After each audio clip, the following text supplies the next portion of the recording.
This is Jazmine with Listen to Your Single Friend. We're going to be talking about the good, the bad, and the lonely.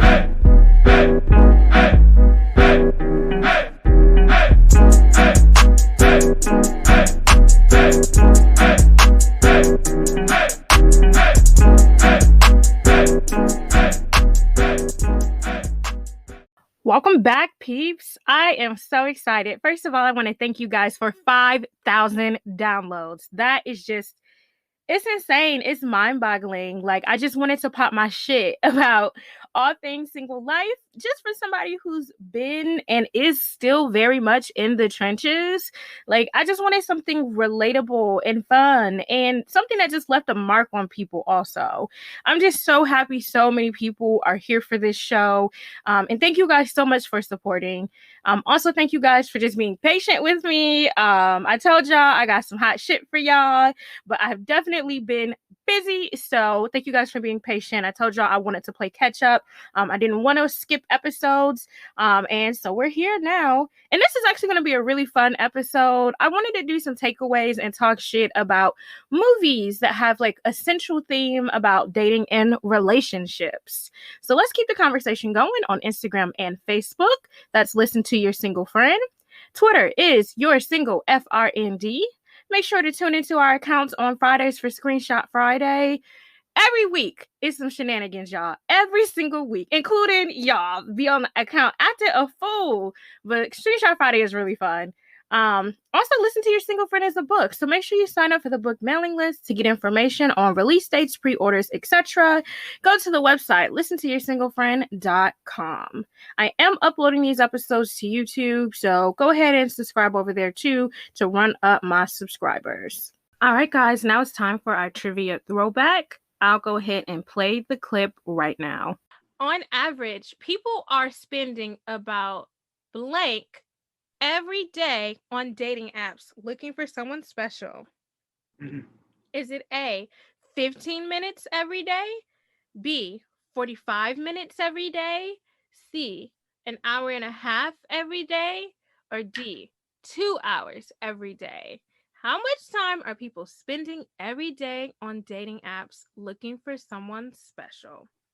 The answer is C, 1.5 an hour and a half a day people spend on dating apps, which is so crazy to me. Like, I guess I could see it, how people spend that much time. I like to log in when I'm, let's be honest, I'm really bad at like logging in every day. Like, because it's just a lot. So ideally, in a perfect world, I would log in for maybe 15 minutes in the morning and 15 minutes in the afternoon.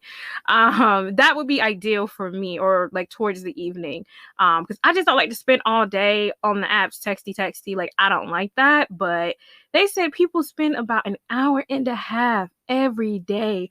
Like, if you're just swiping, it's probably a mixture of swiping and messaging though. But that's a lot of time, y'all. Damn. That is a lot of time. And if I'm just messaging back and forth with the person, at some point, if we're going back and forth for that long, I'm just going to give out my number. But that's a lot of time, y'all. The answer is an hour and a half every day on dating apps. All right, guys, now it's time for the quote of the day. The quote of the day is, I'm not telling you it's going to be easy. I'm telling you it's going to be worth it. I just love this because it's like, y'all, dating is hard and it's so fucking ghetto. Oh my God. And a lot of times we just kind of back out because it's like, this is hard. It's too much. Nobody said that dating is going to be easy. Some women get lucky, and that's the frustrating part. Some women literally are walking down the street, or they walk into their first college class, or they're at church, or they're at work, or wherever, and the man just pops up. You know what I mean? Some people get lucky like that. The rest of us, we got a date. Like, we got a date, and it just is what it is. And so, and nobody said that it's going to be easy either. So I don't like to spend time being frustrated, and, you know, having thoughts that are unfulfilling to me. Like, I know what I want, and at the end of the day, yes, being on them apps all goddamn day, it is a lot of work. but I want the reward. I want the payoff. And I'm willing to work for that because it's going to be worth it, in my opinion. So I just love this quote because nobody said this was going to be easy, finding love. And not only that, we don't just talk about finding love or dating. We talk about being good partners ourselves and working on our insides. And that shit is hard too, but it's going to be worth it in the long run. All right, guys, now it's time for Goals and Goofies. So Facebook is adding a new feature. This is Goals, which I thought was pretty neat. They're adding virtual dating. So I've been saying for a while that I really want to give Facebook dating a try. I tried it out very briefly, but like I said before, I feel like it's important to only stick to one or two apps in order not to give yourself dating burnout. So I've been meaning to right now I'm doing Hinge and Tinder. But I've been meaning to drop one of those and just go ahead and do Facebook dating. But one of my listeners actually reached out a few weeks ago and said that her and her friend met the guys they're talking to on Facebook dating. So, I mean, Facebook dating it's a dating app just like everything else. It is separate. You use your account, but they can't see anything on your account. It is separate. So you will get alerts. Notifications in your notification area that will tell you, you have 20 new likes or whatever the case may be, but then it switches you to another side of the platform so you can go through the dating app site. So I've been meaning to do it, but I haven't yet. But basically they are adding a virtual dating option, kind of similar to how in-app on Hinge, you can now FaceTime people and call people. Due to the pandemic, Facebook just decided that they're going to give people the option to video chat. So they are a little bit behind because I guess eHarmony and Match also offer this option. And like I said, Hinge has started offering video call as well. But I thought that was pretty neat that they were, kind of getting with the times or whatever, and giving people the option to go ahead and just date virtually. Some people, definitely still have concerns about going out and meeting up. And now that people are getting vaccinated, some people are not about that vaccination life. And you know what I mean? It's still a little bit complicated and just up to what people are comfortable with. So I thought that this was cool. And, if I don't know, I feel like I should just go ahead and start doing Facebook dating next week because I really, really want to test it out. But if you guys have some interesting stories from Facebook dating, hit me up and let me know. But so far, 2 people have said that they have had success. So we will see what is to come with Facebook dating and their new virtual dating part. All right, y'all. Now it's time for Goofies. And not only is this some fuck shit, it's some personal fuck shit. So Goofies this week is one of my almost April challenge dates. And y'all about to find out exactly what happened. So long story short, I connected with this guy. I think this one I talked to on Tinder. And we chit-chatted a little bit. Once April was halfway over, I was kind of pressed and I was just like, shit, I gotta get this date challenge done. So guys that I had been having conversations with, and like I said, I'm really bad at following up on dating apps. So a week had gone by or two. And so this particular guy, we had good conversation on the app or whatever. So I'm just like, hey, can we just, my bad that I've fallen off. Can we just, exchange numbers and go from there? So of course, men are not going to turn you down. So he was like, yeah, it's fine. Cause it had been a week or two since I responded. So we chatted a little bit via text and then he was just like, okay, well, I want to go out, blah, blah, blah. And so, he asked me what my schedule was like, what's the best days to link so we can go out. And so I said, hey, shoot me a quick call so we can set something up. So he calls me. We talk on the phone for about 15 minutes. The phone call was pretty cool. I felt like he had a little bit of a hang up or whatever, because I had said something we were joking about The Dark Knight on the app or whatever, and he had said something and I didn't agree with it, just about the movie, something silly or whatever. So when we got on the phone, I was like, yeah, I got to drag you about your comments about the movie. And he was like, you ain't gonna drag me. I don't know about that. So I was just I was a little off put, because I was just like, I don't know. It wasn't anything to take offense to. But it was just something really small, and I just, I kept that in my mental notes. But the other part of it is, like, I be swiping sometimes, and just like I said before, my concept on dating apps sometimes is just, can I sit across from you for an hour and a half? Like, that's it. So it's not a big to do for me. When I went back and read his profile, there were some things that stuck out to me, and let me just read them now. His profile talked about how he's a business owner, but he's also an investor. He's a firefighter. He had pictures of him like doing his firefighter stuff. He said, no flashy lifestyle as of yet. So if you're looking for that, I'm not your guy as of yet. I'm looking for someone I can enjoy sharing my time with, not interested in trans women, which one of my listeners had commented on this, how men are like on dating apps are like going out of their way to be like transphobic. And it's just like, okay. So that was already like, all right. He said, I don't have any children and prefer women with none as well. No platonic friendships, 5'6". And then he puts in stars, I'm masculine in my views. No interested in not for the weak women. So he put not for the weak in quotations. No interest in not for the weak women. So I'm already getting Napoleon complex, because I'm just like, and I'm only 5'2", y'all, so I don't mind dating y'all. Some of y'all gonna hear 4'6" and be like, what? I'm only 5'2", so the height thing doesn't matter to me, but the ego and the energy does. So the fact that he's saying, I'm masculine in my views, like, what the fuck does that mean? But yeah, so there was already a little bit of concerns there, but fuck it. I said I'm doing this dating challenge. I don't turn down a challenge, okay? Y'all put me up to the task, and I was gonna do that shit. So I was just like, fuck it. I'm gonna just go out and just probably not talk to him again. So like I said, we got on the phone, and he kind of said that. So I'm already starting to set up my mental profile of him, because I'm just like, all right. He got this whole machismo thing going on his page. And then I made a comment like, oh yeah, I got to drag you about da da da. And he kind of like, it seemed a little fragile, you know what I mean, his response. But again, this was just it was just a comment he made in passing. So I was like, mental note, whatever. So date was supposed to be planned for Saturday, because my first date was on Friday. So I talked to him Wednesday, and so my first date was on Friday. My other date with him was supposed to be on Saturday. So I get back home from my Friday date, and about 10 o'clock he texts me, and he says, what are you up to? Now, I'm annoyed, because it's like, I just got home from my one date. I'm ready to, unwind, get into bed.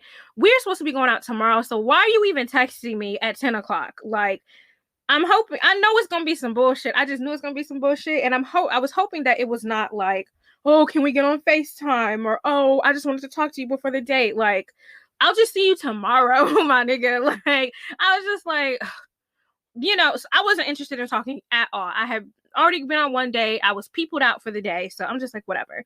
So he said, hey, what are you up to?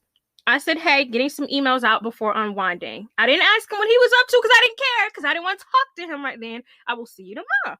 So he said, okay, cool. Hey, I had a last minute idea of grilling tomorrow. Was wondering if you would be interested in coming over. We could still link first, but probably not hit up a spot to eat if you're down.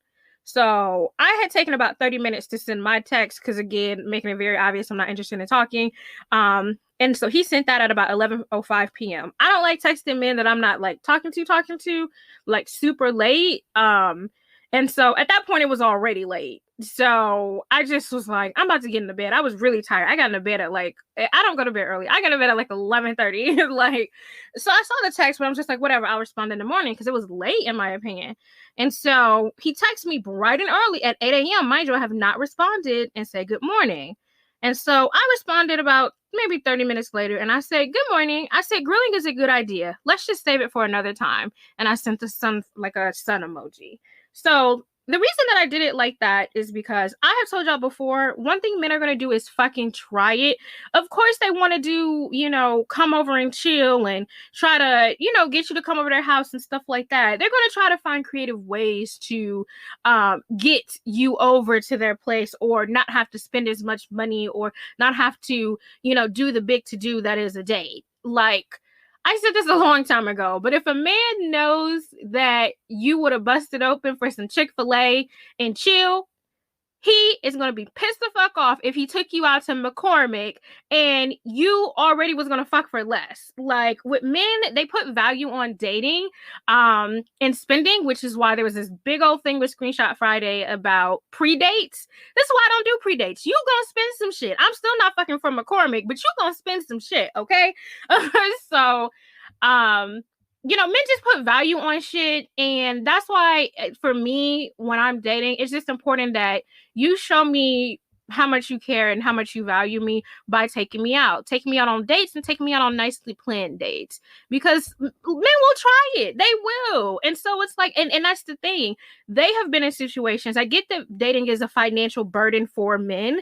And so they are going to see if they can get away with not spending the big bucks, especially if a woman, and that's not, this is not a slut shaming thing, but just they would rather get a return on their investment, but put in a low investment. So if they know that, you know what I'm saying, you're going to hook up for less, then they're just like, why not try it and see? The worst she could say is no, and I still have to take her out, So a lot of women get pissed off when men try it.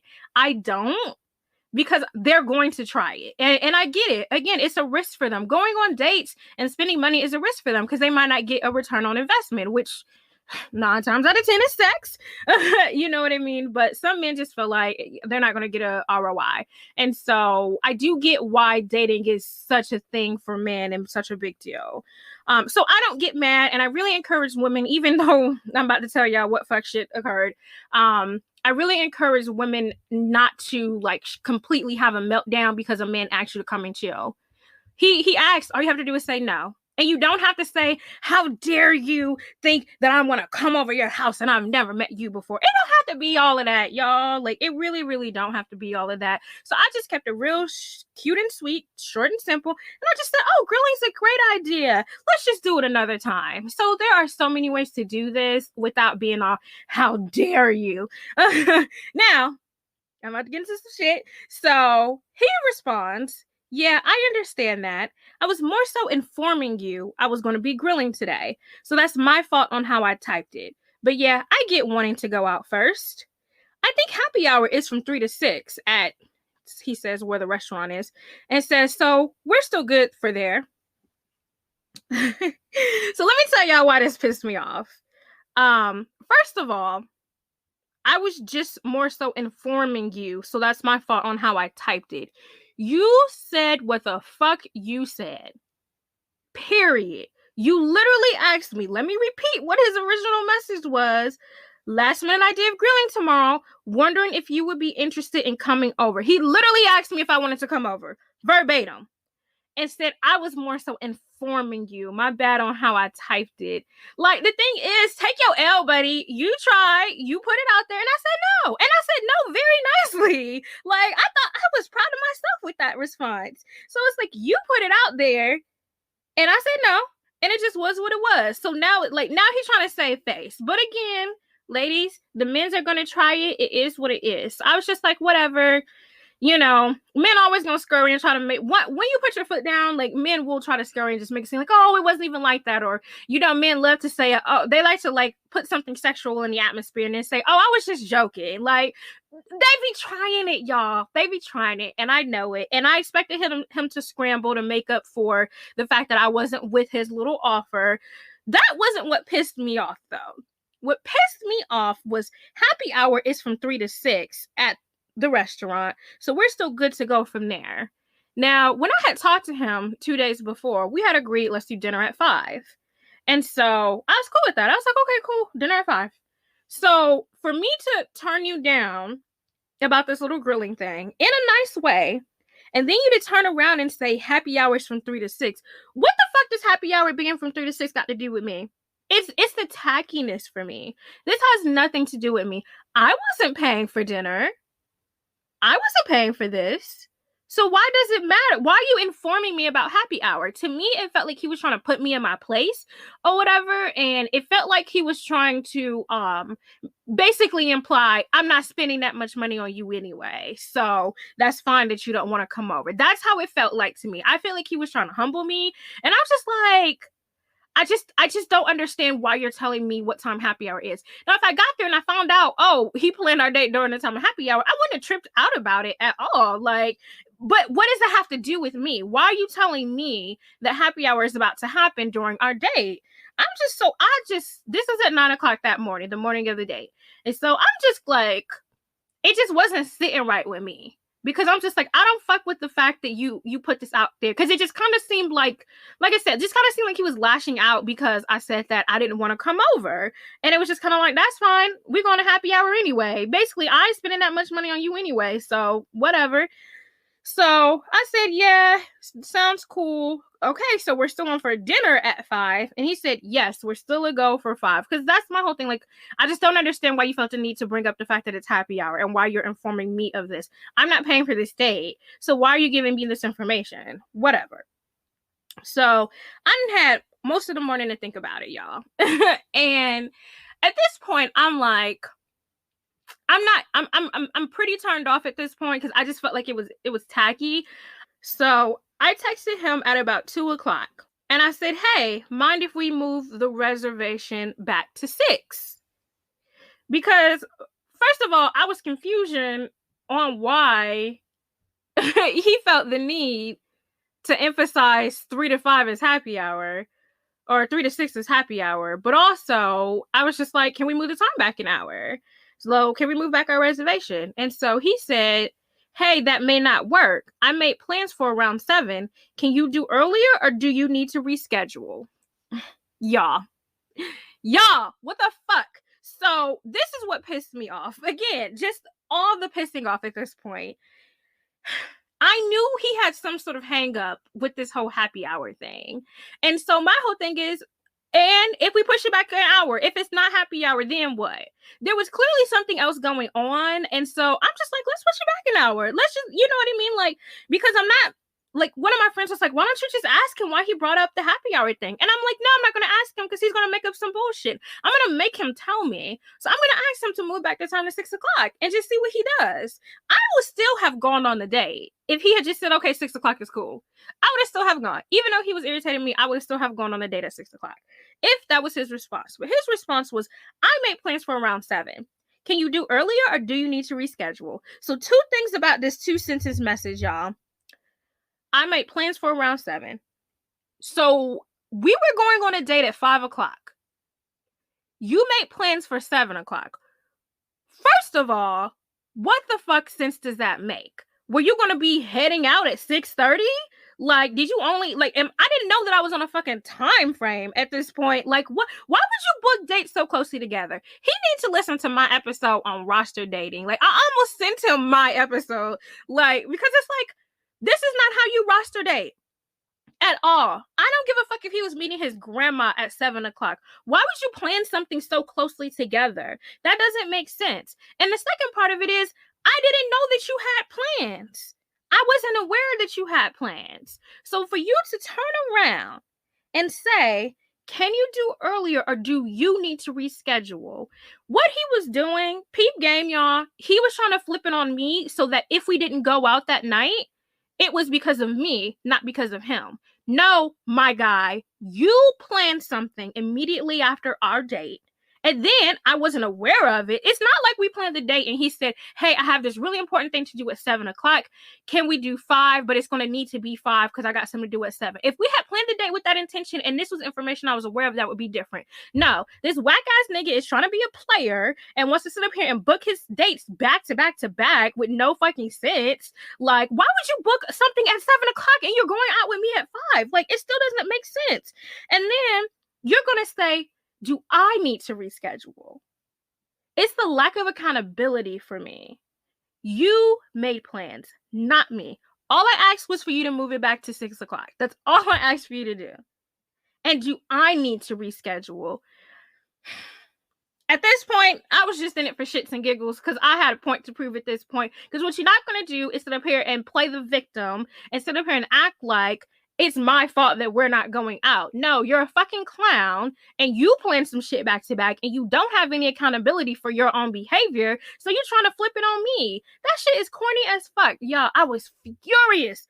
Fucking furious. So I just respond. I'm like, I have different tactics on how I handle things. I just decided to play low here because the thing is, like I said, I had a point to prove. So I said, well, I don't need to reschedule. My evening was open for our date.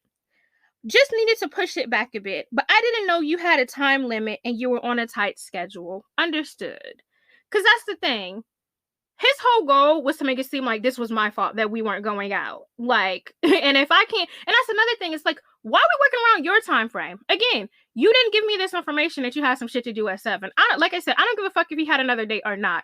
I don't care what he had to do. Because see, me, I also planned on meeting up with another guy that night in the same area. Like, I was already on the apps finding someone to just like meet up to hang out with that night afterwards. Because I had already had not so great feelings about this dude, but I was just trying to get it out the way.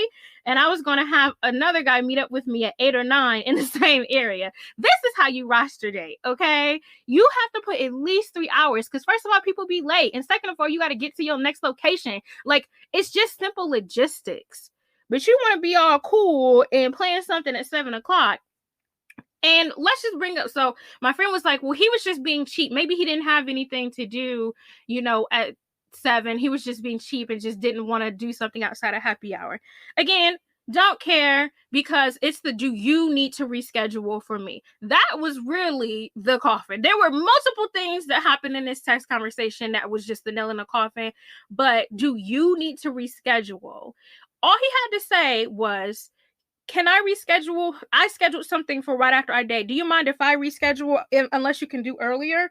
Or can we reschedule? But saying, do you need to reschedule like it's my fault? Fuck out of here. Fuck out of here. And so after I said this piece, he basically realized that I'm not here for the bullshit and was like, can you talk right now? He said, are you free to FaceTime right now? And so I'm like, all right, whatever. So I was like, give me a couple minutes. I'm running errands. Because at this point, now you busted. Because you literally sat up here and tried to make it seem like it's my fault that you need to reschedule. Not I. You need to reschedule. Blown, y'all. Blown. So I ended up FaceTiming him. And I'm just like, so what's up? And so he's like, oh, well, hey, what are you doing? I said, I'm running errands. I'm doing this. I'm doing that. He's like, oh, okay. So I'm like, so what's up? Basically, why are we on the phone? You already acknowledged that you have something to do with 7. I already told you I needed to push the time back. It is what it is. So what's up? And so he's like, oh, well, I just wanted to see if, we could work something out for, no, that's not the first thing he said. The first thing he said was he apologized for scheduling something back to back. And so I just let him talk. Y'all, there is such power in just letting men talk when they on bullshit. I just let him talk for a good 2 or 3 minutes. And I'm just like, okay. I don't know what you want me to tell you at this point. Oh, I'm sorry. I booked something back to back. Ew. It's just, I just had such the ick. Just disgusting. Oh no, it's fine. I understand you have stuff. No, I don't give a fuck what you got going on. You know you wrong. I don't give a fuck about this apology. So he was like, I was just like, okay, you the one made plans. So yeah, I know. I apologize for that. Okay. All right. So what are we here for? So he tried to reschedule our date right then and there. And so I'm just like, let me know when you're free. But I mean, I had zero intentions of going out with him. So, like I said, I was just trying to prove a point at this point. And so I'm just giving him BS while he's trying to reschedule. So then I'm like, okay, are we done now? I was like, is there a reason you wanted to FaceTime me? I have a strong feeling, y'all. The only reason he wanted to FaceTime is because he wanted to see where I was. He wanted to see if I'm not you. He wanted to see if I was running behind because I was already out with somebody else.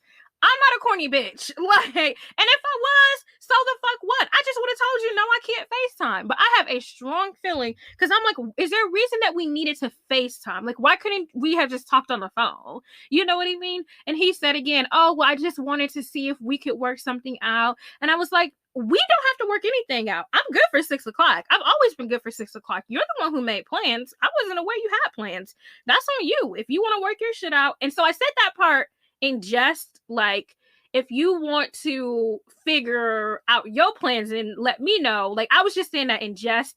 But he took me serious. And so he was like, oh, yeah, well, I guess I could, like, try to figure out my plans and get back to you to see if we. And I said, oh, no. Don't do that. Don't do that. Like, I just said that because I was being flippant, but I was not serious at all. And I was like, do not go and try to fix your plans and try to come back to me with a new schedule. There's no need to do that. You don't have to move shit around for me. I'm good.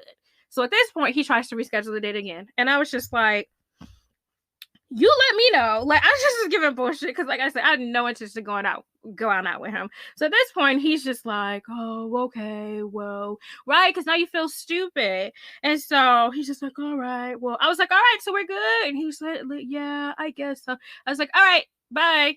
Hung up the phone. So that was Saturday. And he texted me on Monday. He texted me on Wednesday. Texted me again on Wednesday. This dude tried to add me on Facebook. Facebook, I actually just gave them goes, but I forgot that Facebook is the fucking ops also. Because if people have your number, they sometimes show up in people you may know on Facebook. And so I must have shown up because he didn't know my last name. So I must have shown up on there because he added me on Facebook. Like, no, I still think he would have had to search for me, like, because the timing of him texting me one of those days was right when he added me on Facebook. So he must have had to search for me in some way, shape, or form. But I was just so fucking, like, blown by this whole situation. Goofy as fuck. You really tried to make it seem like it was my fault. Like, do you need to reschedule? Not we, not I, not me, the person who has plans and who made plans for right after this date. But y'all, the full story here is all of this, and this is the important part that I'm sure y'all were waiting for me to get to. Where was these 7 o'clock plans when you asked me to come over your house last night? Where were these plans at? Where? All of a sudden, I don't want to come over this morning. I tell you, hey, grilling's cool, but let's do it another time. Now, all of a sudden, well, we're going to happy hour anyway. Oh, well, I can't do 6 because I got something to do at 7. Now, all of this is retaliation, y'all. And this is some little boy ass shit. This man is grown. He is 29. This is a grown ass man. All of this is retaliation because he felt rejected because I didn't want to come over his house. That's all this was. Period. And it's corny as fuck. And it's goofy as fuck. Because it's just like, you tried it. I said no. Keep it pushing, my guy. But sitting here trying to humble me because I don't want to come over to your funky ass house. Oh, get out of here. Y'all, I was very, very upset about the situation. I actually ended up blocking him because you're not going to keep trying to add me and look at the shit I got going on. Like, and I'm sure my show is in the link on, like, the bio of my Facebook page. So I hope he listens to my show. Like, I hope he has found the link. I told y'all before that I don't let men, like, add me on socials when it's too early because I don't want them finding out about the show. But honestly, he needed this mode because this is some absolute fucking bullshit. But I did beat my dating challenge.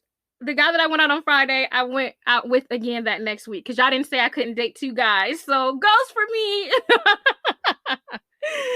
So yeah, that was goofy. That was my own little personal situation. It was some ghetto shit, but there were a lot of examples in that situation that I wanted to talk about. So I felt like it was a good story for y'all to know. But really, this was just an immature ass little boy that was upset that I didn't want to come over and chill.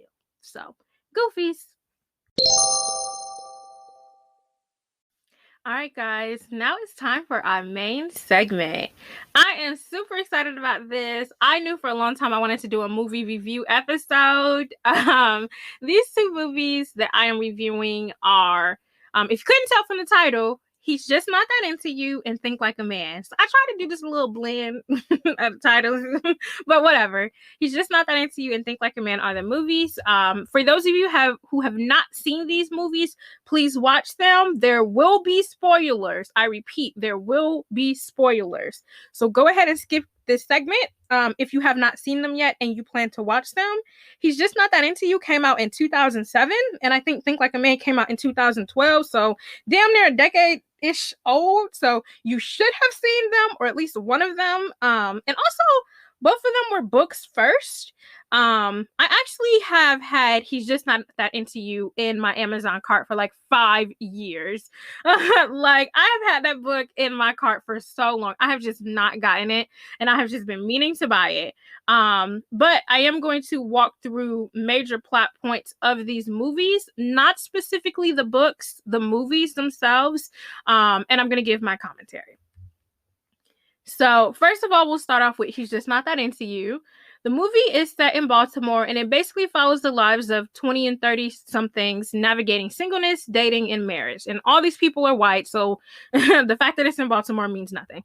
The movie starts off with a banger. Like, at the beginning, it shows this little girl crying to her mom. She was being teased by a little boy, and the mom says, "He's just doing that stuff because he likes you."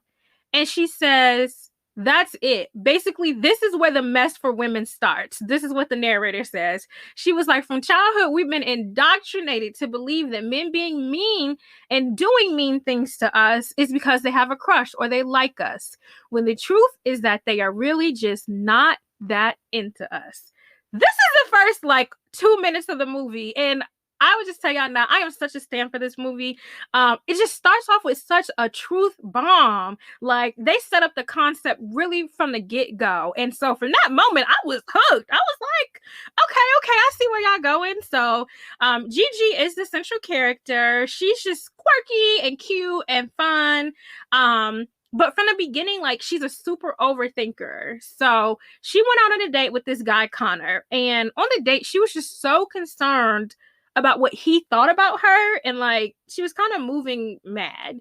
So like her self-esteem was kind of hanging on to like what he was about to do. Like, it just seemed like she really needed his approval on the date. Like, when the waiter came and asked if they wanted to do a second round of drinks, like she just made it too heavy. Like, it was just too much pressure from the jump.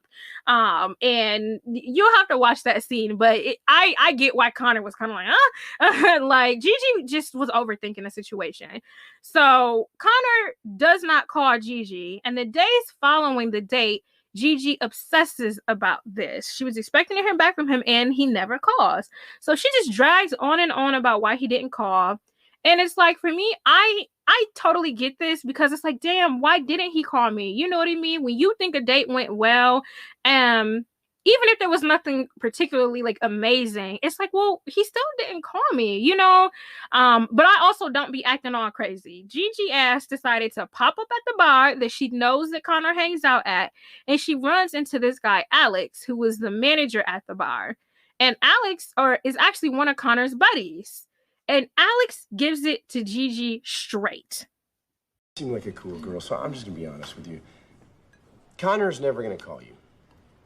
Oh, really? How do you know? Because I'm a guy, and it's just how we do it. He said it was nice meeting me. I don't care if he said you were his favorite female since his mommy and Joni Cunningham. Over a week went by, okay, Gigi? And he didn't call you. But maybe he did call and I didn't get the message.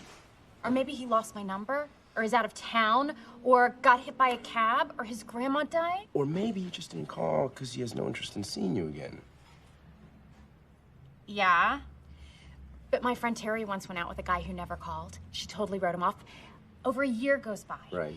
And she ran into him, and it ended up that they... Your friend Terry's an idiot, and she's also the exception, by the way. The rare exception. Okay. But what if I'm the exception? No, you're not. You're not at all. In fact, you're the rule. And the rule is this. If a guy doesn't call you, he doesn't want to call you. Really? Yeah. Always. Yeah, always. Look, I know what blowing off a woman looks like, okay? I do it early, I do it often. So trust me when I say, if a guy is treating you like he doesn't give a shit, he genuinely doesn't give a shit. No exceptions. This is 100,000% true. Like, in my opinion, this is one of the hardest pills to swallow sometimes. I have been in like situationships and just in situations where I just made all these fucking excuses about why a man wasn't pulling up on me the way I felt that he should. Just calling and texting regularly is the bare minimum. And the hard truth is, if he wanted to, he would. And y'all have heard me. If y'all listen to every episode up until this point, you have actually heard me repeat this concept before. If a man wanted to do it, he would. It's a very simple concept that just we don't like to swallow sometimes. Like, and there's been times I was Gigi. I say this all the time. I was a Gigi ass bitch for a long time. Like, I was just like such a hopeless romantic and just, oh, well, maybe something happened. Like, I used to make all these excuses like she did. I said this in the ghosting episode. Like, y'all have heard me say this. Like, in the ghosting episode, I was talking about, like, maybe he didn't hit me back because, like, he died or something. You know what I mean? Like, I have done the Gigi thing and just been like, well, maybe this happened or maybe that happened. He didn't call because he didn't want to. That is it. And that shit sucks, y'all. It's so hard to swallow. It's such a hard pill. But if this movie got anything right, it was this fucking scene. Cold and brutal truth. Cold and brutal truth. He didn't because he didn't want to. And so when I find myself confused or questioning like a situation, I usually just fall with this logic, you know? And that's another thing. Like, a man who's interested in you is not going to want you to feel confused. He is going to want you to know without a shadow of a doubt, I am into you, I want to be with you, and I want to make sure you and these other men know that. Like, he's going to make sure he is stating his claim. And when you're in a situation where a guy is leaving you confused or you have questions, he's lacking clarity. Like, back to the What Are We episode, it ain't enough scared or nervous to stop a man from doing a thing and making his mark. Or when he does have you, but he's not doing the shit to keep you. You know what I mean? Like, this is all about that accountability piece I like to talk about. He's saying one thing, but how many times does it take a man to show us? Like, he seriously just doesn't fuck with you like that. You know what I mean? You telling me one thing, but you're doing another. Like, I deserve it all. Like, everything. And I'm coming for it all. But when a man knows he wants you, he will stop at nothing. It's just true. He will make it known. And I know it's hard, but like, we got to stop waiting by the phone. Like, go be busy and don't overthink shit. But it happens. When I tell y'all, this was me for so many years. I say this all the time. I do not have this show because my dating life was perfect or I didn't make mistakes. I have this show because I made these mistakes. Like, I know exactly how Gigi was feeling. I wouldn't have popped up at that man's spot or whatever, but you know what I mean? There's definitely been times where like I've aligned myself with the friend of a guy. Like, maybe we've had a mutual friend and I'm just like, well, they invited me to happy hour. I wonder if so-and-so is going to be there. Let me make sure I'm extra just in case I see him. Now, I didn't stage this run-in, but I also was very mindful of, oh, if I see him, I got to be on it. You know what I mean? So it's just like, been here, done that. It's not the move. If he wanted to, he would. Meanwhile, Connor, who Gigi is all obsessed over, is also dating Anna, who he is very pressed about. And y'all, Anna don't give a hot damn about this man. He is basically just her boy toy. They don't even be fucking at this point anymore. Anna is played by Scarlett Johansson, by the way. Like, she was just such a bad bitch in this movie. Like, I love her. But she runs into a married guy, Ben, and she struggles with whether she should continue to connect with him. And Ben is played by Bradley Cooper. And I just love this movie because it is actually, both these movies are star-studded cast, y'all. So Connor don't even give a damn about Gigi, but he's messing with Anna, who don't give a damn about him. And Anna got her head up this married man's ass, basically. So just a hot mess. Neil and Beth, who was played by Ben Affleck and Jennifer Aniston, they've been together for 7 years. Beth is ready to get married. She keeps bringing it up very passive aggressively. And Neil has convinced her that marriage is just a piece of paper. And she concedes. But it's so obvious that she still wants to get married. My thing is, Like, she just was not being honest with herself here and owning up to her needs. When her sister got engaged after 2 years of dating, like, that really triggered her. She felt some type of way, but she kept trying to convince herself, and she was being convinced by Neil that her situation was cool. And to be clear, marriage is not a piece of paper. Like, money is a piece of paper. A deed to a house is a piece of paper. Like, a car, what's the car vehicle thing? That thing that I got because I paid my car off, that shit is a piece of paper, okay? And all that shit is very, very important. So let's not sit up here and play about this whole, like, you don't have to believe in the institution of marriage, but let's not downplay marriage like it's just a piece of paper. But that's what Neil was doing. He was basically gaslighting her and just like, we have this love, we're doing better than all the married people that we know, and we're not married. What's the big deal? For me, I give the opposite thing. Marriage licenses are 20 to 40. Y'all, I'm a wedding planner. Marriage licenses are $20 to $40 in most states. Like, they're not that expensive. You don't have to do a big shebang. You set up a meeting with the justice of the peace. You go in there for 15 minutes and you call it a day. You don't have to get dressed. You don't have to go to dinner after. You don't have to do anything. I know people who literally went in and went back home and watched TV. Like, that's it. That's it. And from my other field, I'm in insurance. Like, that shit matters. As soon as something happens to somebody, the first thing we say is, are they married and do they have dependents? But let me not go on that tangent. Anyways, I say this often. It's a legal institution before it was a religious or a romantic one, and that's the shit that matters. With marriage just being quote unquote a piece of paper, that matters. Like, who gets to pull the plug on you if you're not married? You know what I mean? It's not going to be your spouse. And what if your partner? And what if your partner doesn't agree or doesn't have a good relationship with your parents? That sort of shit. Nobody wants to think about that, but that matters. But anyways, my whole thing with Beth was just like, people should not be entertaining relationships when you know you aren't compatible. I am curious on how long she knew that he wasn't interested in marriage, but it's been 7 years, sis. Like, and she just keep being passive aggressive about it. And it's just like, at the end of the day, own up to your needs and be accountable for what you want, and I know, for one, I'll just give an example. I don't want a man with kids. On occasion, I will meet somebody's fine ass baby daddy on an app and I will entertain it. But for me, like, it always ends up the same because I know what I want. And if I'm having an honest conversation with myself, if I'm being honest with Jazmine, entertaining men with kids is a waste of time because I know for a fact that that's not what I want. And so the important takeaway here was just be honest with yourself, even if it's hard. Like, obviously they've been together a long ass time, but like, one of my favorite points was regarding Neil and Beth's situation was, men will say that they don't want marriage, but then end up married to the next girl 6 months later. I have not done an episode on placeholders yet.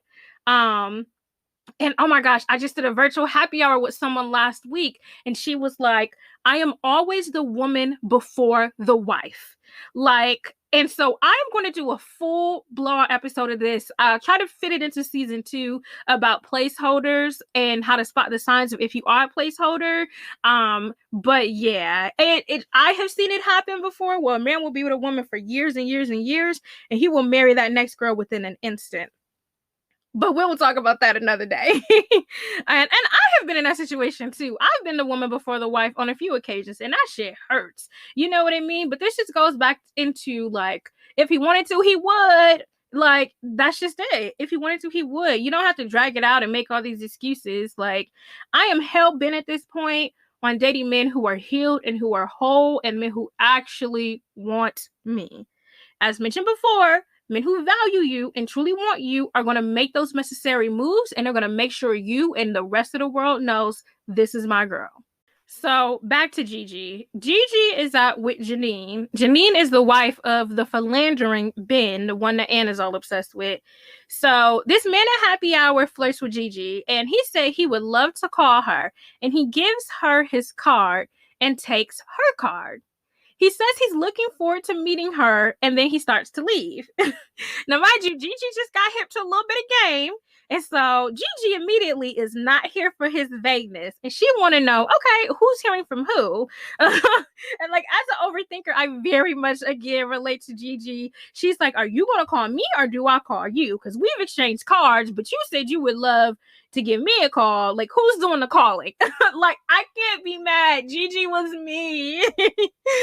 So this man says some other vague shit and was like, oh, we'll talk. We'll be in touch. Like, he was absolutely bullshitting. And Gigi peeped. Like, she tore his card up when he walked away and said, if he wants to hear from me, he will reach out. Let's fucking go, Gigi. She was spot on. But the problem is, Gigi just learned this and she learned the concept, but she had not accepted the concept yet. So she folded pretty quickly. She understood it. She just wasn't ready to accept it. So I think in the next scene, she was like sitting by the phone. And at one point, she just puts together the scraps of paper, like of his torn up business card. Ugh.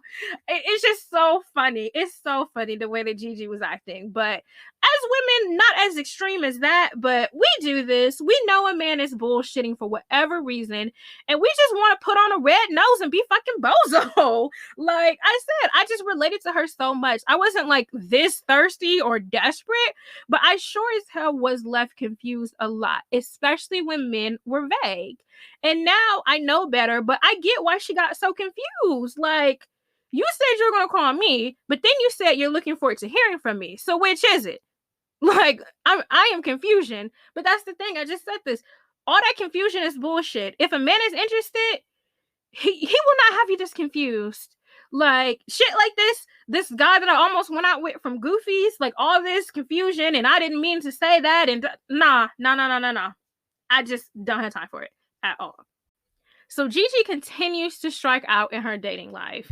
She keeps running to Alex, the bartender, like basically so she can get advice from him or whatever. And he's giving it to her straight about these guys' intentions. So one guy she's hooking up with says he's going out of town and that she won't be able to reach him for the next couple of weeks or for that week or whatever. So she calls Alex and Alex calls the bullshit and says, where is he going that he can't call you? And Gigi acknowledges that he's right.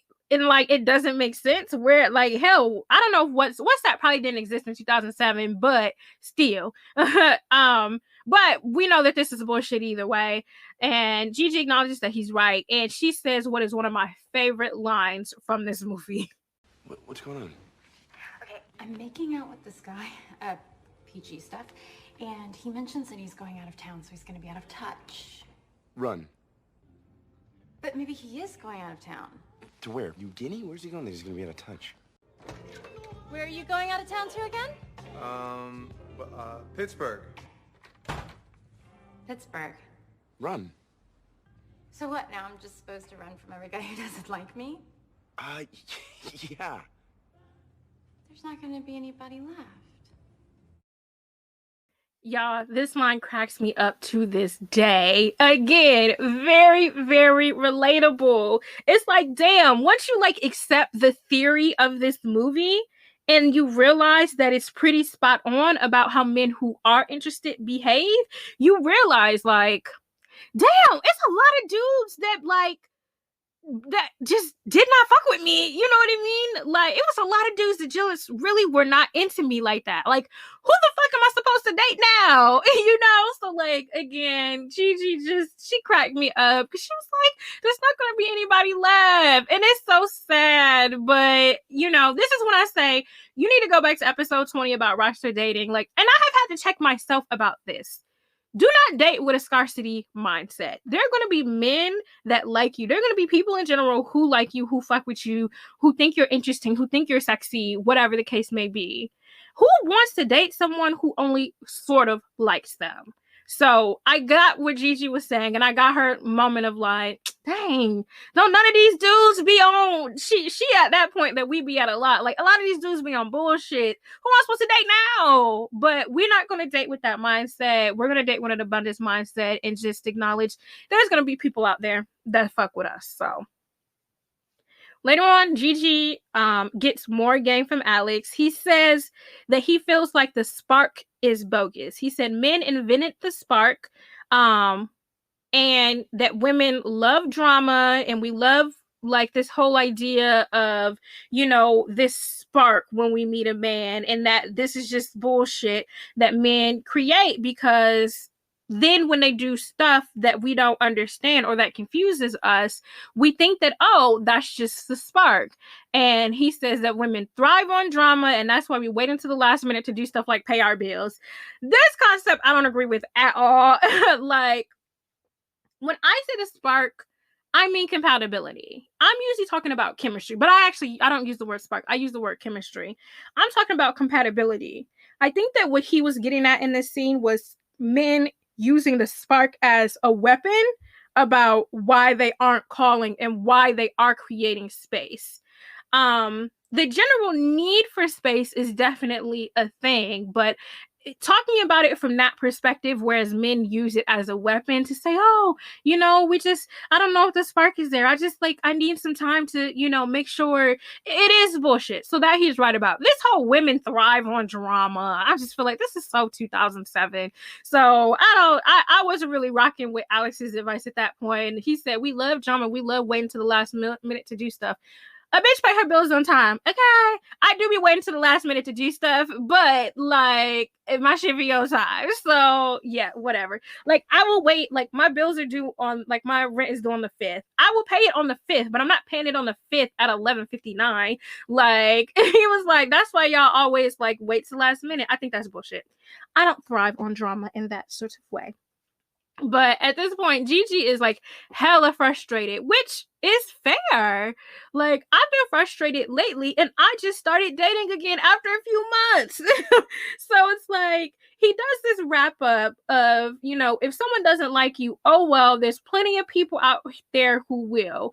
And that is the point I just made a minute ago. Women need to keep putting that in perspective. Date with an abundance mindset. And even though there's certain things that Alex said that I'm just like, yeah, whatever. Like, for the most part, he was spot on. And for a man, it's different because men are so used to this rejection. They're just like, whatever. The next girl will like me. You know what I mean? Women need to date with that mindset. Now, at this point, Ben admits to cheating on Janine, his wife, and he admitted that he was fucking around on her with Anna. Janine feels guilty because she gave him an ultimatum. And he talks about that early in the movie. Basically, they have been dating for a couple years, and she said, either we're going to get married or we break up. Now, I have carried this specific takeaway with me over the years. And to be clear, I'm not excusing Ben's cheating, but I do not agree with giving ultimatums. Why do I have to twist your arm to get you to do some shit like commit your life to me forever? Like, that YouTube or the influencer couple Kadeen and Duvall Ellis, they talk about this on their Deadass podcast. I don't really fuck with the shit that Duvall be saying sometimes about monogamy and all that stuff. Like, it just don't set right with me. And he talked about how they were already living together at that point. So I completely understood why KK was feeling like she needed to put her foot down. And Duvall was basically like, you pressured me. And it's just like, dude, share or get off the pot. You know what I mean? But I'm like, they're doing great now, obviously, but I'm just of the mindset, like, watching the situation play out with Janine and Ben in the movie, like, I'm not going to force you to marry me. Like, I'm not going to tell you, you have to marry me by this date. Like, I'm just not going to do it. Like, if that's the case, it is what it is. Like, and I personally would not feel right marrying someone that I had to damn near threaten, because I feel like an ultimatum is a threat. Like I said, I understand why Janine and, you know, Kadeen, like, these women put their foots down. Definitely necessary. You love your partner, but, you know, it's time to make some moves. But, and also, I haven't been dating anyone long enough to get to that marriage point. So I can absolutely concede to the marriage on this, but marriage doesn't seem like the kind of thing you should force on someone. And I personally, at my big age, I'm packing my shit and leaving after 2 years. I am too old and too cute for this shit. I got eggs that need to be fucking cracked. Okay? Like, 2 years. That's it. But I personally, I'm not here for the ultimatum shit. Like, I'm gonna make it very clear my expectations from the beginning. If you don't want to do that, all right, I'll catch you later. But back to being a cheating loser. Like, Janine actually tried to work it out, and she admitted that they haven't been having sex for a long time. She blamed herself for not being enough and not doing enough.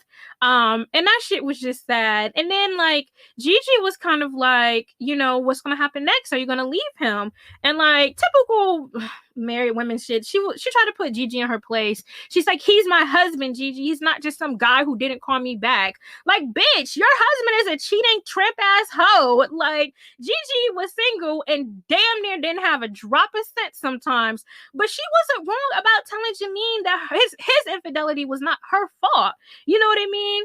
But that's why one of the main plights that I have, and one of the reasons I have this show, is because, like, I don't have to be married to tell you that you deserve better. I've used that exact example to say you deserve better than not being cheated on. But whatever, Janine ends up finding out that Ben actually has been lying about some other shit. And this is a good takeaway on women's intuition. Like, Ben lied to her face so many times about not smoking cigarettes anymore, which is a trigger for her because her daddy died of lung cancer. So she confronted her husband multiple times throughout the movie about smoking. She found cigarettes in random places. They were getting them home built, and, you know, he was like, oh, we have all these people in and out the house. But that's the thing. She kept accusing him because she knew his ass was the one doing it. She ended up accusing the house builders of leaving the cigarettes, but even when she confronted the house builder, the contractor was like, no, I don't do this and my guys don't do this. She even knew at that point that it wasn't anybody but her trifling ass husband. And so when he eventually confessed to cheating, he still lied about the smoking. Like, she was like, so he admitted that he was cheating. She was like, I knew it. And you've been smoking too, haven't you? Oh my God, y'all. He was like, what? I've not been smoking. He absolutely was the one smoking. Just like a fucking scrub. Some men will take certain shit to the grave. And it's just so gross. Even at that point, he admitted to infidelity, but could not tell her that he had broken her trust about the cigarettes thing. And Janine tried so hard to hold on to her marriage. But as I said before, infidelity is a character thing. He is a garbage human overall, which goes into why he was honest about cheating, but was not honest about smoking cigarettes. So, like, as women, we just need to trust our gut. Like, many times when women suspect some fuckery was happening, they were right. Like, and I feel like I said this before, we are always looking for proof. Like, we're always waiting on a sign, a text message, a DM. Like, I feel like sometimes women be wanting, when it's like cheating and stuff, women be like wanting to walk in mid-sex to prove, like, what we already knew. This is your sign. Your gut, your spirit, your intuition, God, the universe. Somebody told you something was off. It don't have to be infidelity. It could just be like me and that guy from Goofy's again. Like, something told me something was off. Trust that. My first husband was unimpressive. I found him in bed with his big-breasted secretary when I came home early from the Maldives. It was just so unoriginal. Made me feel sorry for him. My second husband was a pinch more creative. Cheated on me with my sister, but made me believe that I was insane for being suspicious. So at least some mind games, some intrigue. But my last husband, he was a gem. He was a veritable master at covering his tracks. I mean, I pored over his phone records. I intercepted his credit card bills. I had him follow on numerous occasions and never found a single shred of evidence. It wasn't until he died that I finally found out about the property he owned with his Austrian mistress. But the real master, I have to say, is me. 3 husbands, countless boyfriends. I haven't been caught yet. This had nothing to do with nothing. It's just one of my favorite clips because she's a fucking boss, okay?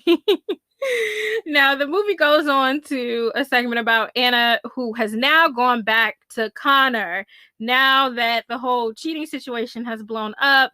And she got put in a very bad situation, basically. If you see, I won't even mention that part, but if you see the movie, it was really fucked up. Basically, he tried to work it out with his wife, and yeah, that was definitely a cinematic moment. But at this point, she goes back to Connor, and like Connor was the one that was always there and willing to do whatever. Like he was her constant rebound guy. And after, you know, she gets played, she goes back to him, even though she's been dodging him or not, or being inconsistent. She was not consistent with him. And this is just fucked up. Don't do this, y'all. Like, we all have men that we know will bend hell and earth just to be with us, that we do not want. We don't want them. We like the convenience. We like the attention. We like the accessibility. It feels good. It feels good to know that someone, there's always somebody in your chamber. You know what I mean? It's always somebody like, okay, this dude I really like don't like me, but homeboy, all these 3 dudes on the bench, they fuck with me real bad, and they would be pressed. So let me go ahead and put one of them out on the court. Even though I know I'm not here for it, and I don't like them like that, and I don't think they're going to do a good job, let me go ahead and put them back in the game. I get that it feels good, you know what I mean, for us, but it's just not unfair. It's just not fair to other people, and it's not fair when we're the ones on the receiving end. Like, in her case, she got played really, really badly. Obviously, she was fucking a married man, so there's that. So, you know, karma. But I just feel like, in general, like, sometimes we are just looking for an emotional connection, or we're just lonely. Like, it's not okay to use people. This is not the same as settling and self-care from episode 1. Like, in that situation, they both knew what time it was, you know, but right here, like, it was very obvious that Connor was way more into Anna than she was into him, and she was just using him. So please don't do this. Now, wrapping up with Gigi, Gigi goes on to convince herself that Alex has been putting her on all this game because he himself is into her. She comes up with all these signs that he wants to be with her, like how he greeted her on the phone, which again is just so funny and relatable, because like I just hate how Gigi is so much like how I used to be. Like, I used to watch this movie with egg on my face every time. Like, I am fucking embarrassed. Like, such a hopeless romantic that you read into shit that means nothing more than a friendly gesture. Literally just be making up shit. Like, it's so sad and pathetic. So Alex invites her to a party at his house, and he literally tells her there should be some single men to chat with. But her mind is set up at this point. So she gets to the party and she starts telling people that she thinks that it's a thing between them. And it's just so cringy and embarrassing. Like, there were 0 signs. He gave her advice and tried to set her up with another guy. Like, and she just convinced herself that, oh, like, just hopeless romantic. And this bitch literally cleaned up the apartment after the party was over, and then got mad because he had one of his homegirls hanging around and was playing video games. But again, here's the thing. Alex said this at the beginning of the movie. If a man wants you, you will know. That is all this movie is trying to say. But sometimes we make up signs. Gigi just wore her heart on her sleeve, which, again, relatable. And Alex was mean with what he was doing and what he said. But basically, after the party, after the friend left, like, Gigi jumped him and was basically just like, oh, I knew it. I knew that you were interested in me. I could tell by the way you did this and that. Like, he was kind of harsh in, like, shutting her down, but he wasn't necessarily wrong. He was talking about how women, you know, take these things in our minds and we spin it into something that's just not true. And he just reminds her, what have I been telling you this whole time? If a man wants you, you will know. What have I done to make you think that way? You know what I mean? Why do you think this way? And he just shuts her down completely. And like I said, he just wasn't wrong. We do take things and we turn it into something, or we make up excuses. But rightfully, Gigi drags the fuck out of him right back. And she said, you think you won because women are expendable to you. And I love this, because I feel like this is a lot of men. Like, let's just call back to the emotionally unavailable episode. Like, men really out here be doing whatever to avoid being hurt. So that scene was very interesting because points were made on both sides here. Like, Alex wasn't wrong that women do be making up shit. You know what I mean? And we be reading into stuff and making it more than what it is. But Gigi was also wrong too. Men just be doing this, and that, and dilly-dallying and shit. And just, I don't know, like, just think that women are like buses, you know? And it's just like treating us like we're expendable and treating us like whatever. Like, I get that that is a thing that helps when you're dating multiple people, but human to human, you shouldn't treat people like crap. You know what I mean? And you are not going to get where you want to be in a relationship or emotionally with any of your connections if you're just treating people like, all right, whatever. You know what I mean? Oh, you don't want to come over today? Bye. Like, so points were made on both sides. My takeaways from He's Just Not That Into You is the major overarching theme of this movie, which was the concept of rules versus exceptions. So every time something happened, Gigi would say, well, I heard about a guy and a girl who blah blah blah blah, and they ended up perfectly happy. So it's like, oh, I heard about a couple where the guy didn't call her back at the date and they ran after the date and they ran into each other 2 months later and now they're married. You know what I mean? Or I heard about a guy and girl who, they were together for 12 years and the guy ended up proposing and they're happy. You know what I mean? So there's this idea of like, the rule is that a man who doesn't call after a date is not into you. The exception is these little stories that we hear about where it did end up working out for them. And so his whole thing, Alex's thing was 9 times out of 10, we are the rule. If we're the exception, we'll know that we're the exception. I feel like they were kind of heavy-handed with the fact that women tell these stories about rules versus exceptions. And that's what convinces women to do dumb shit. I think we just estimate that women just do dumb shit for reasons like loneliness, horniness, desperation. So I can't super agree that, we convince our friends to do stupid shit because we've heard a story about a girl where it worked out. You know what I mean? Like, sometimes girls just be doing dumb shit.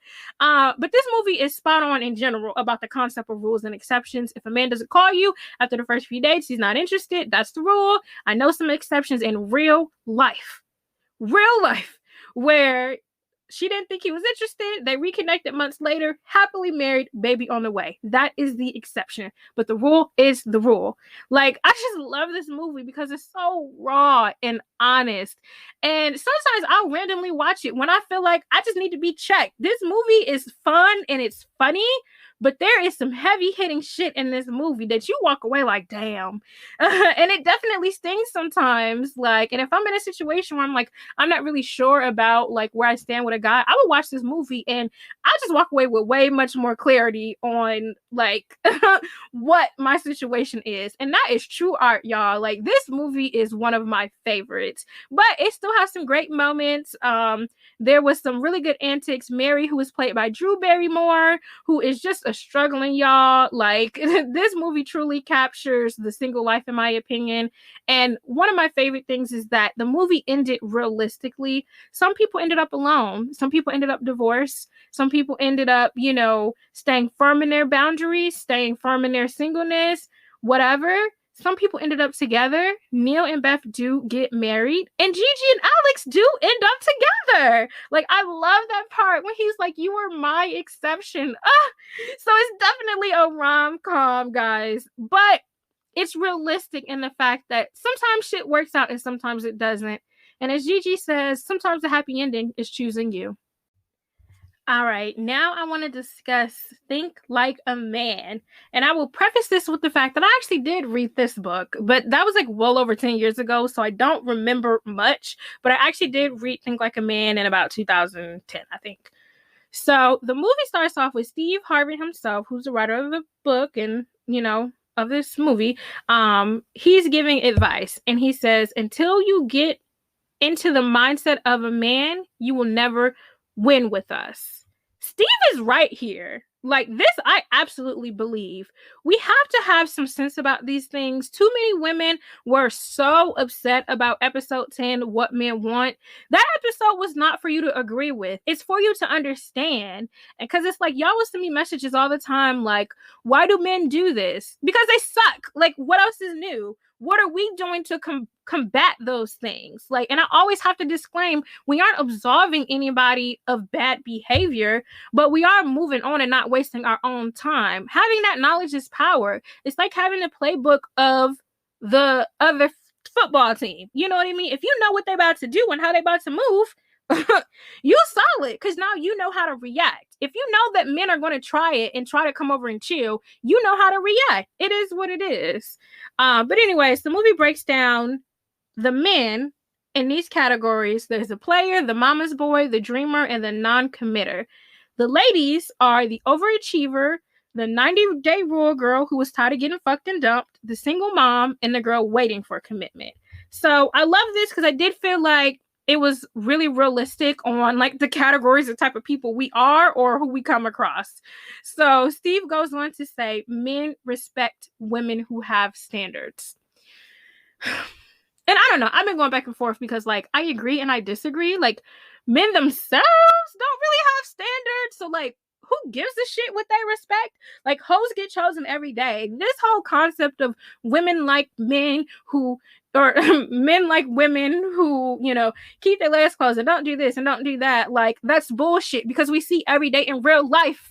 Maybe those are the exceptions Alice was talking about, but we see every day in real life where that's just not the case. Men are very inconsistent. Every man talks about how he wants a Michelle Obama type of girl, but on Instagram following all the Denise Burgos and the big booty models and stuff like that. So I can't really agree with that, but I think it's less about like, I'm not looking for men's respect. I am looking to stay true to my boundaries. Let me put it that way. So I think it's just more so how he worded it. Men respect women who have standards. I guess I do agree with that, but I don't want women to take away from that. Like, I need to have standards because men will respect it. No, have standards and boundaries because you have them. So I don't think I inherently disagree with that.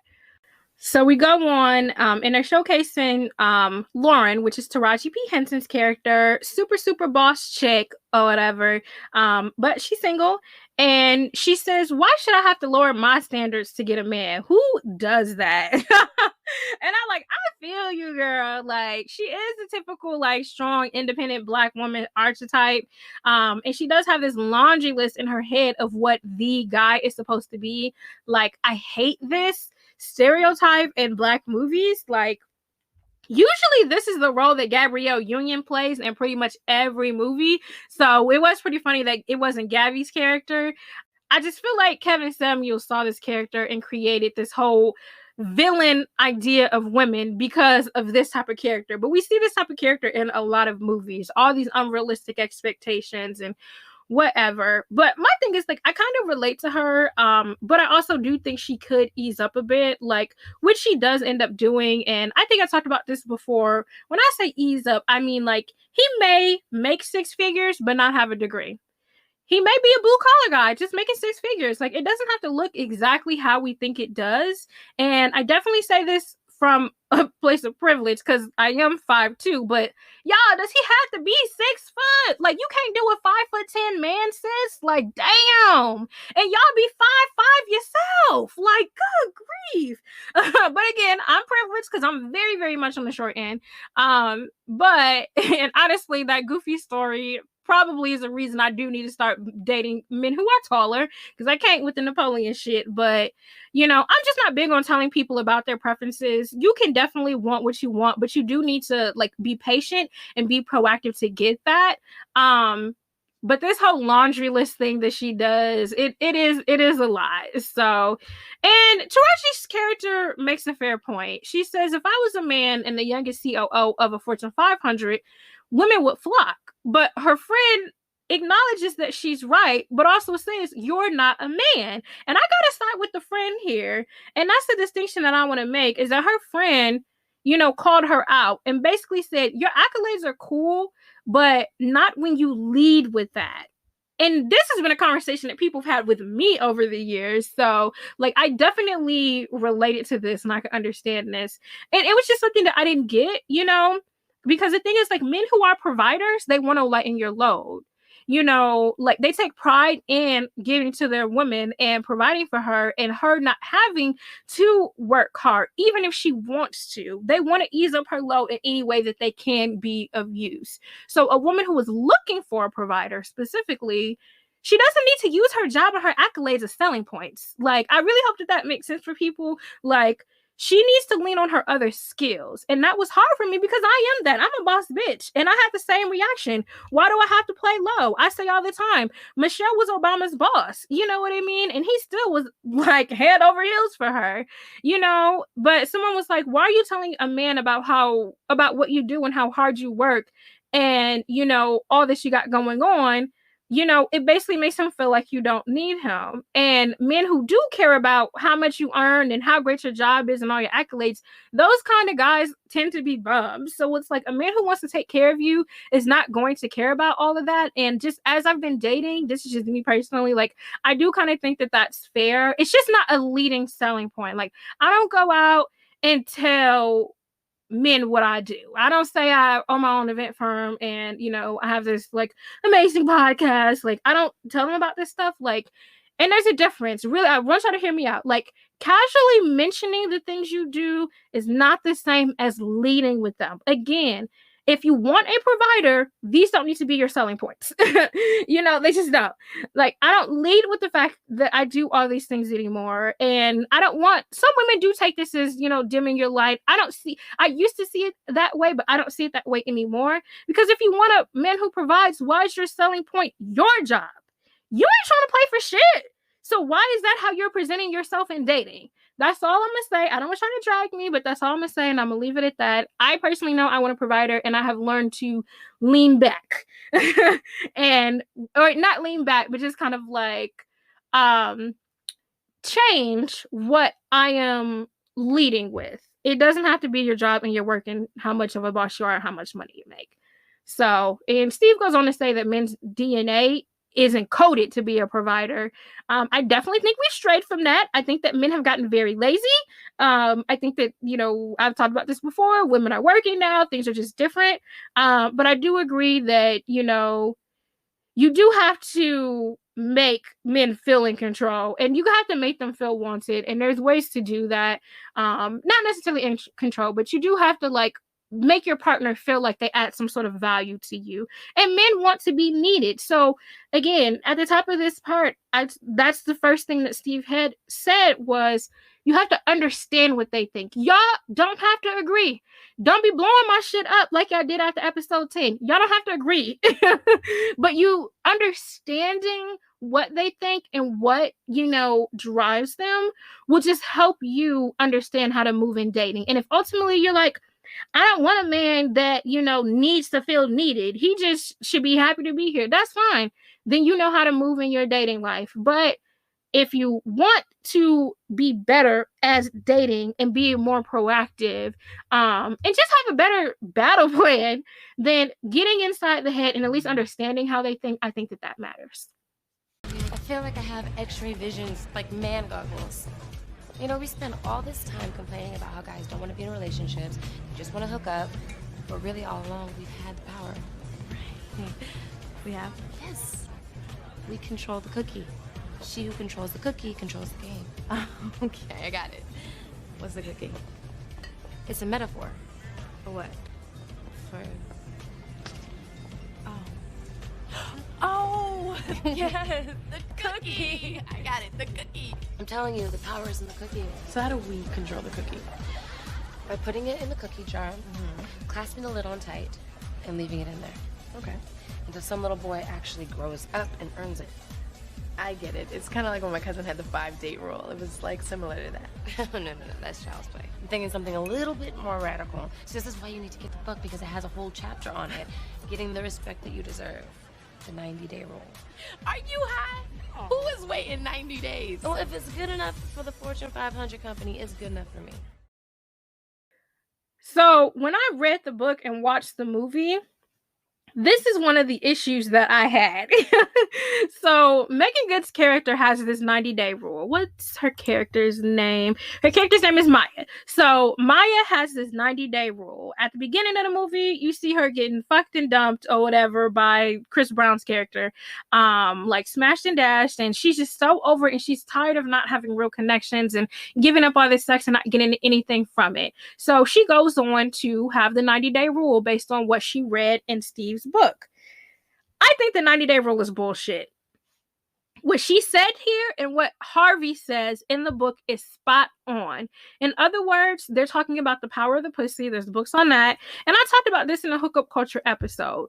But women do have control based on the trajectory of a relationship, depending on the rate in which you have sex. Sleeping with a man on the first night, there's no guarantee that he's going to commit. However, sleeping with him on day 91, there's no guarantee he's going to commit. And this is why I think putting time frames on sex is absolute bullshit. It comes down to discernment, y'all. If you are asking the right questions and paying attention, you can find out his aim by week 3 or week 6. That's why I always emphasize it does not take that long to figure out. You don't need to be dating a man for 6 months. If you're dating a man for 6 months casually and you don't know where this is going or what you want to do or what the situation is, you're not asking the right questions. Ask the right questions. Get into his mind. Get into his thought process. Who is his character? We talked about this with Mickey on episode 19. What is his character like? And if you're asking character questions when you're dating a man, week 3, you should know. You really should know.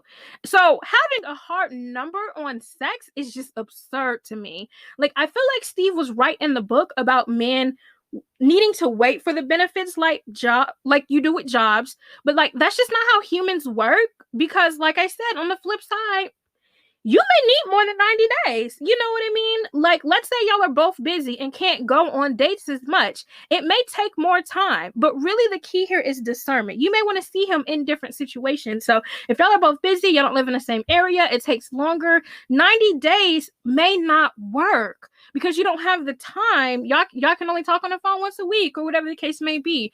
I'm just saying, putting 90 days, putting a specific number is just arbitrary bullshit. Like, period. A man earns your sex by being worthy of it, by showing his character and that he values you. You know what I mean? Like, it doesn't have to be all of this. Well, he stuck around for 90 days. Like, he could have done nothing in these 90 days. Absolutely fucking nothing. But you gonna puss it out on day 91 just because he stuck around for no. So, in theory, I think that Steve was right about earning benefits. I think in application, the 90-day rule is trash and it doesn't make sense because you can easily get fucking dumped on day 91. That's all I'm saying.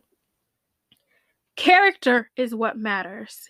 And you get to the meat of his character by asking the right questions in the right way. This does not have to be an interview, ladies. And learning what he values and learning who he is. And I think that you can figure this out on week 1 or week 72, whatever. But discernment is what matters. And hey, if you just want some dick, by being in the right place at the right time, it is what it is. He can get that. You know what I mean? But putting a time frame on this is just ridiculous. And what if you waited 90 days for like bad dick? Like, that's all I'm saying. And I also want to put this out here. Another thing, y'all absolutely underestimate men's obsession with the chase and the quest for new vagina. A man will absolutely wait 90 days and dump you right afterwards. He absolutely will. So again, I feel like Steve had it right in theory about earning benefits, but not necessarily in application. I don't let men pick me up, so I can't comment on the chirp thing. Like, I may be too millennial on that part, but Megan Good's character, Maya, says, you know, I'm not a chirp girl. He can't just pull up and unlock the door and think that I'm just going to get in. He has to open the door. So, y'all take that for what you want. So the ladies all end up going on first dates, or ask their current partners, what are your long-term and short-term goals? So for the questioning thing, don't be asking men their long-term and short-term goals on day 1. Like, I actually agree. Maya's best friend is played by Lala Anthony. Her name is Sonia. And I actually agree with her here. She was like, you acting like you preparing for war. Like, You are. You are preparing for war. Dating, I said this before, this is a motherfucking Hunger Games. But asking short-term and long-term goals, to me, is just whack as fuck on day one. This is not an interview. It's not an interview. I feel like I'm going to have to do a deeper dive on questions when dating. But men know when they're being interviewed. And so if his intentions aren't good, y'all, he can tell you whatever the fuck you want to hear. Like I said this before, there is creative ways to ask questions to men and get the answers that you seek without being all, so are you serious about marriage? Are you gonna waste my time? Like, don't do that. So anyway, after the date, at one point, Zeke is the guy that Maya is dating, and he's the player. So he asked her for a nightcap, which in normal people terms means come inside for another drink, coffee, or tea, or more convo. This is a little bit of older terminology in nightcap. Like I've had men say that before, and I was like, because now I feel like it just kind of means something a little bit less innocent. It can lead to sex, but won't always lead to sex. So, but he asked her for a nightcap, and she says, oh, there's a bar around the corner that you'll really like. Have fun. And I just love this because, like I've said before, there are so many easy ways to say no without saying no. Like, and this is one of them. Like, she's like, oh, yeah, you can have a nightcap tonight. It's a bar around the corner. Go ahead, boo. Like, I thought that shit was hilarious. But now at this point, he's like, well, how long is it going to take you for, how long is it going to take for you to invite me inside your house? And she said 5 dates. And again, I don't like this. I prefer vagueness because, again, now he knows to be on his best behavior for 4 more dates. So that just goes back to the 90 rule thing. Then she goes on to tell him at one point that, things are going well. But then she's like, he texts her and asks her to go out again. And she's like, I don't go out with guys who ask me out via text. Like, back to the car thing, like, I love boundaries and I think it's so important to enforce them, but like, you can say them without saying them so plainly. Like, she could have easily just said, I'm not sure yet, can you call me tonight to set something up? This is how you teach people how to treat you. I just don't like, and some people may feel differently. I just don't like so plain saying, well, I don't go out with men who ask me out via text. How dare you? You know what I mean? Like, I just don't like that. But I mean, and I think that it's situational because being plain sometimes does work. Like, I won't completely hate on it because I use that tactic. My whole thing for you guys is always, there are so many different tactics on dating. And you don't always have to just be a straight shooter. You also don't have to play low all the time. There's a lot of strategies. The thing about dating is figuring out which strategy is going to get you where you need to be. Learning that there's multiple strategies and learning when to utilize them is the important part. But again, not completely hating on being straight up plain. Like, I was just talking to this guy last week about Kevin the Scammer or whatever, Kevin Scamuels, and he admitted to listening to his videos and stuff, but he was like, Derek Jackson is worse than Kevin. And I told him they are both trash and they're cut from the same cloth. Like, and he felt that Kevin has his ways but does have merit. So I'm like, merit about what? And he brought up the whole, what do you bring to the table? What do you bring to the table thing that Kevin likes to talk about? And I just set my boundary pretty plainly. I was like, I don't date men who feel the need to ask what I bring to the table. I feel like asking someone you just met what they're going to do for you is disgusting. Like, and that guy immediately toned it down because he realized, oh shit, she don't fuck with this at all. And I didn't say, you know what I mean? Like, I can't, like, I didn't make it all nasty and a big deal. I just stated that's my boundary. Either you with it or you not.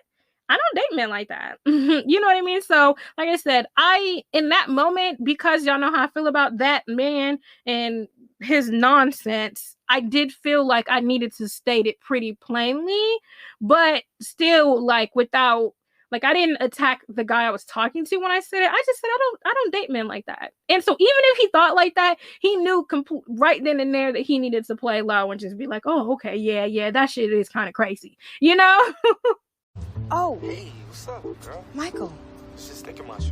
No, hi. I thought I'd get your voicemail. Yeah, no, you got me, baby. Listen, Michael. We need to talk. Ladies, few words are more menacing than the dreaded 4. We need to talk. Now, that means one of two things. That we did something wrong, or you literally want to talk. She wants to talk. Ooh, that's good. That's bad, dude. Good. Oh, she talk your damn head off. Is it ever a good sign when a woman wants to talk? No. I actually love this part because he was really spot on about this. I don't use this at all, like ever. Because even if I do need to talk to a man, I don't want him to see the mess and the bullshit that's about to come. I don't want you to be over there preparing yourself to be on some bullshit and start making excuses.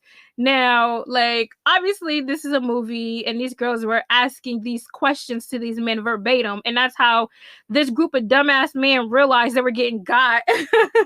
Like, they all realized that these women had this Steve Harvey book and that they were using these tactics against these men, and that's why they peeped. Like, my girl asked me what my long-term goals was. My girl asked me too, and then they realized all these girls were reading the same exact book, and they realized they was getting got.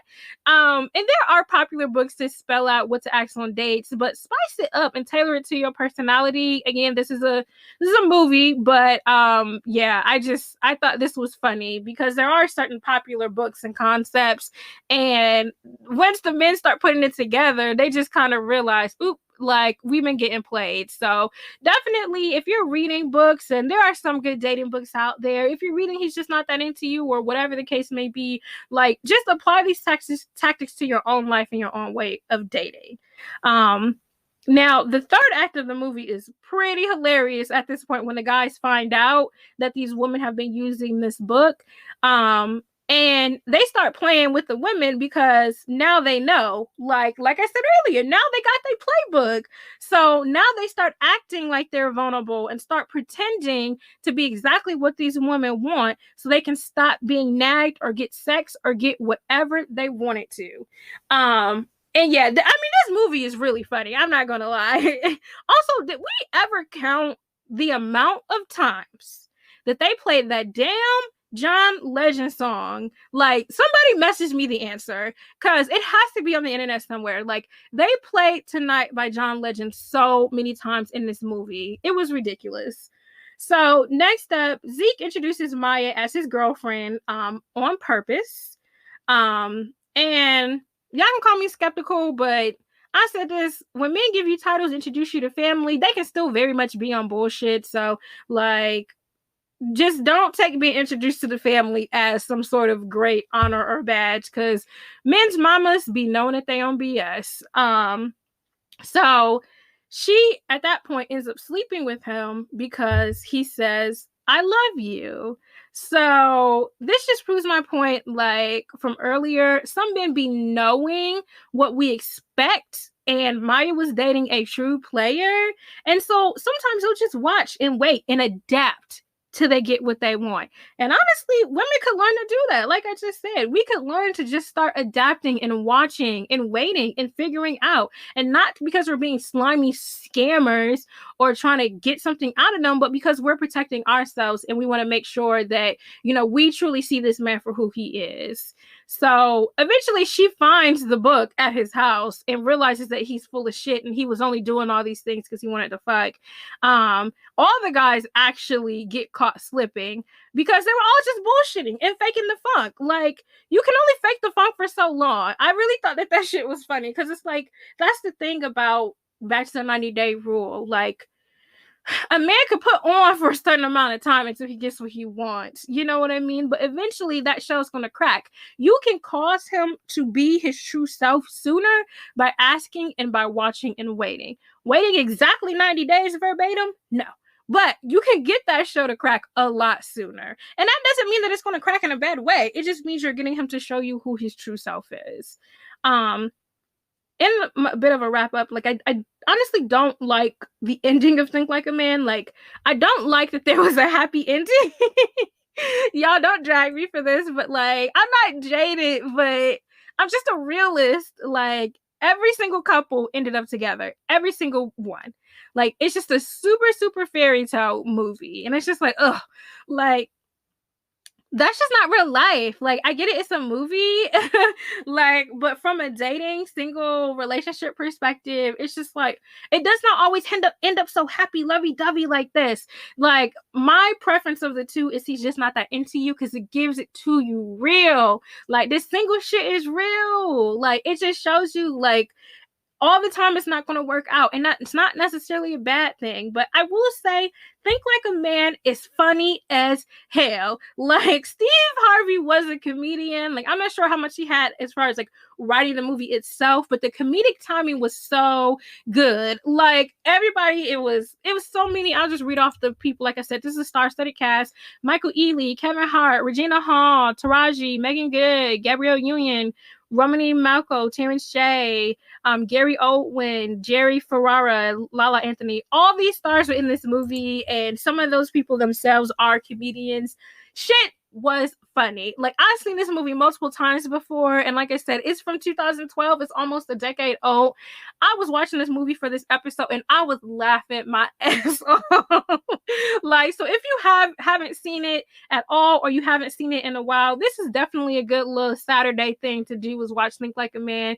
I don't know why this movie was so funny. Like, I did not remember it being this funny, and maybe because like I'm older now. 2012, I was in undergrad, and so now that I'm older and I've been dating more, I just think it's hilarious. But yeah, like, for entertainment purposes, Think Like a Man is hilarious. You know, like I said, I was just screaming laughing. It also is the movie of the two that left me feeling the most warm and fuzzy at the end. So, like, I guess that it did what it was supposed to do. Like, so while I consider these movies in the same category, I think that they serve two different purposes. If you want a reality check, watch She's Just Not That Into You. If you want to just feel some encouragement and have a good, funny time and just feel positive about dating and things working out, watch Think Like a Man. That is my recap of these movies, guys. I'll go ahead and end the segment. All right, guys, now it's time for the dating tip of the week. The dating tip of the week is be realistic. This episode was about movies and books and, you know, just different forms of media that set out specific ideals about dating and relationships. Just be realistic about the way that you're going about your dating life and how you're going about handling other people and handling your relationships with other people. Now it's time for Down in the DMs. If you have any questions, letters that you want to send in, whatever the case may be, go ahead and send it to ListenToYourSingleFriend@gmail.com. This week, we will name her Trina. It says, "Dear friend, I have a dilemma. I've gotten caught up. I've been dating this guy on and off for a while now, for about 3 years. Okay. Whenever we are off, like on a break for like 3 months. Our longest break was 8 months. So I was doing my own thing and would always hit up one of my old college flings with the "Hey, big head" text, and we would hook up. So at this point, me and my guy are back on, and he says his frat bros are having a kickback and invited me to go. Can you figure out where this is going? Why is his frat bro my big head squeeze? So I ended up telling my guy about an hour into the party that I wasn't feeling good, and he took me home. What do I do now? Because because the other guy texted me the next day talking about, so this was a dude you were on a break from. Send help, 911. This is actually funny. This is actually really, really funny. Girl, you in some shit.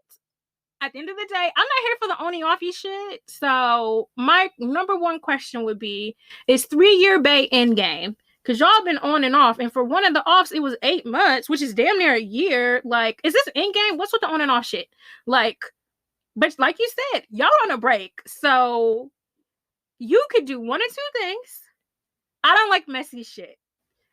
You could just be honest and just say, hey, I went out with X, Y, and Z when we were off. Because here's the thing. I don't like messy shit. And if he finds out, if the frat brother slips up and says, oh, so Trina, your girl, huh? You know what I mean? Like, men be knowing. If it's one thing that men hate, is being charged up by other men about their girl. So you need to know if the frat brother is even going to keep it quiet. Because the fact that he texts you blowing up your spot is like, God damn, girl, you in some shit. But number one, I first would figure out, is bae endgame? Because I don't like all this off and on shit. Number two, if he is endgame, I feel like you deserve, or you owe it to him to just be honest and just make it clear that that's not a thing that's going to happen. Because if he is truly in game and he's going to be your husband, then he is going to be very upset if he finds out later. And at this point, you just, like I said, I just feel like you owe it to him if he is in game. If he's not in game and you just here for a good time, not a long time, I want to say shit, and I would tell frat bro to keep his mouth shut if he want to be on your call list if things go off again. Like, that is my advice. That might not be the best advice, but that's just how I feel about it. Like, I just personally, I wouldn't want to get caught up, and I feel like you've been caught up at this point, sis. So you need to do what's going to be best for you long term. So I would start there. Think about the long term of this. Do you want to be with your man for life? Okay, then you need to do what's necessary and give full disclosure. Do you not give a fuck and just like, whatever, we'll be off again? Do you still want to keep frat bro? Hell, who? This is wrong. I'm about to say who hitting it the best, but whatever. Like, I'm kind of trash, so whatever. But my whole thing with that situation is just, you need to figure out what your end game is, and then you need to move accordingly. So, Trina, sis, I didn't know how you gonna handle this. The season is about to end, but I would love some follow-ups this season 2, because this shit is funny. But best of luck, Trina. All right, it's time for a trivia. Trivia this week is 27% of people admit to Googling their date beforehand. True or false? I got my thoughts on this one, y'all. I can't wait till the next episode. All right, guys, it is time to close this episode. I really wanted to do a fun, lighthearted episode. I try to have some balance, especially the next 2 episodes are going to be pretty heavy, guys. We're going to be talking about self-image. We're also going to be talking about dating with mental health issues and how dating affects your mental health. So the next couple episodes are going to be a little bit heavier. So definitely wanted to do something fun and lighthearted before we get into a little bit more, tougher conversations. So thank you guys so much for continuing to support the show. I hit 5K now, baby. I am just, I'm so happy. Continue to share the show with your friends, your family. Single or not, if you're not single, share it with your couple friends and have discussions on it, whatever the case may be. But definitely, you guys have been showing me so much love, and I appreciate all the support to date. Share, subscribe, like, review. I got another review. Yay! Some people are listening. Some people understand the assignment. I'll talk to you guys next time. Hey, hey, hey, hey, hey, hey, hey.